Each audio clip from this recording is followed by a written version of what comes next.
আসসালামু আলাইকুম friends. Eagle পাখিকে কীভাবে খাওয়াতে হয় দেখেন।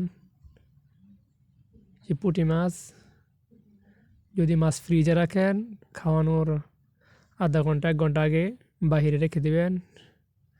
যখন মাছটা বরফ গলে যাবে তখন এই যে ছোটো ছোটো করে কেটে খেয়াল রাখবেন যাতে ঠান্ডা মাছটা মানে পাখি না খায়।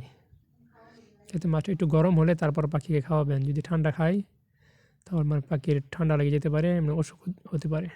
দেখছেন? পরে এইভাবে পাখির সামনে ধরলেই পাখি নিজে নিজেই খাবে। এই দেখেন, দেখছেন? এভাবে এভাবে কিছুদিন খাওয়ানোর পরে যে একটু বড় হলে পরে সে নিজে নিজেই খেতে পারে। সামনে রেখে দিলেই সে নিজে নিজেই খাবে। প্রথম অবস্থায় আর কি একটু কষ্ট করতে হবে, সামনে ধরতে হবে। এই যে দেখছেন, 1 মাস 2 মাস পাখির বয়স হলে পরে আর মাছ কেটে খাওয়াতে হবে না। আপনি যখন হাতে মোজা পরে ডাক দিবেন তখন আপনার হাতে উড়ে এসে বসে খাবে। প্রথমে একটু কষ্ট করতে হবে, ছোটোবেলা 2-3 মাস একটু কষ্ট করতে হবে, তুলে তুলে খাওয়াতে হবে।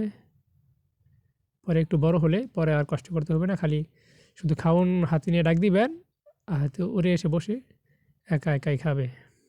ভিডিওটি ভালো লাগলে চ্যানেলটি সাবস্ক্রাইব করে পাশে থাকুন। দেখছেন? ধন্যবাদ।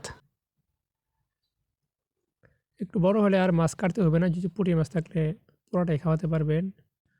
প্রথম 6 মাস দিনে 2 বেলা খাওয়াতে হবে, সকাল বিকাল।